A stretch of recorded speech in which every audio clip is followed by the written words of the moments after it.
were there. And one journalist in particular, Thomas Vider, for the Le Monde newspaper, took this photo of himself on the south lawn of the White House. I think it's the south lawn in any place. Thus far, thus respectable. You know, he's probably going a little bit far with this one here, but he wouldn't be the first to do such a thing. But it's this one that really got him in hot water, where he just looks like he's on a school trip and he's about 12, except that he's clearly not 12 because he's wearing glasses and he's got a few grey hairs and he's a veteran journalist.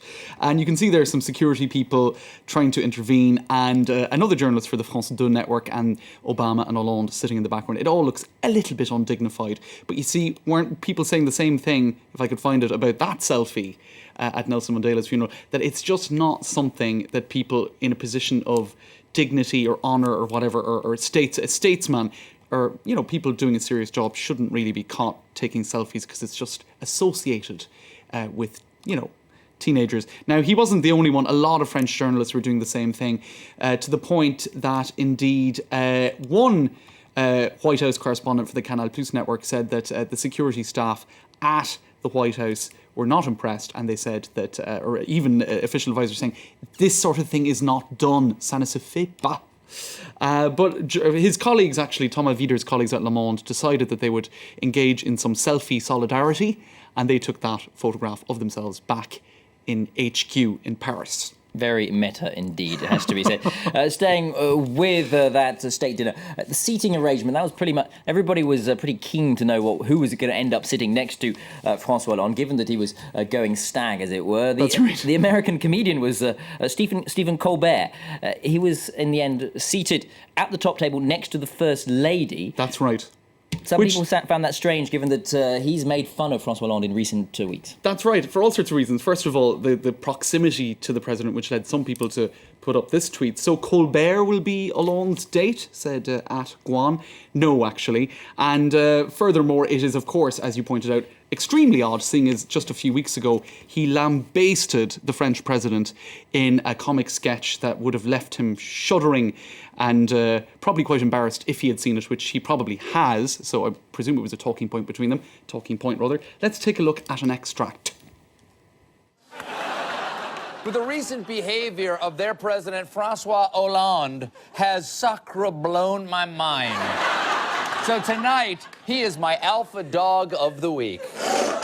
Napoleon Bonaparte's did not stop there. Apparently, the First Lady of France is just the last person the president slept with. And remember, folks, Hollande looks like he should be ringing bells at Notre Dame. It was pretty insulting stuff. Luckily, François Hollande is known for a generally good sense of humour. That's right. So he probably had to go, ha, that was hilarious, Stephen. Thank you for completely scathingly attacking me a few weeks ago. There you go.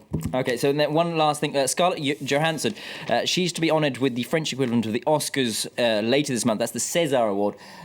That's despite the fact that she's not always that generous to the French. That's right, and the fact that she's very young, and this is a sort of a lifetime achievement type award, which has been in the past awarded posthumously to various dead actors. She's only 28, and she has had a remarkable career. Does that mean her career's over? Well, she probably hopes not. But let's take a listen to what a very clement César committee decided to do in terms of giving her that award, seeing as she was quite critical of the French, in particular the Parisians, earlier in January. Let's take a listen. You know, I mean, of course, when I first got there, I thought that people were not, that the whole kind of rude Parisian thing was just like, people aren't rude, they're wonderful. Yes. That was before I was a mainstay there, and then people decided that once I wasn't going away, they could just be really terribly rude to me. And I started getting really aggressive with people now. Good for you. And I don't care. Yeah.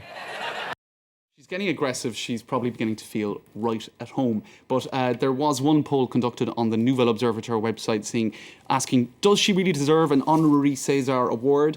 And 63% said no, bearing in mind that only 63 people voted in that.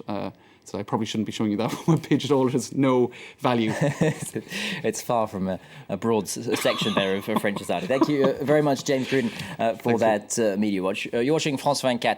It's time now to take a look at the business news. Marcus Carlson joins us in the studio. First up, French President François Hollande is in California, as we've been talking about there, to speak to Silicon Valley hotshots. Marcus. Yeah, at the tail end of a 3-day US tour, François Hollande is getting down to business, I suppose you can say that. He's arrived in San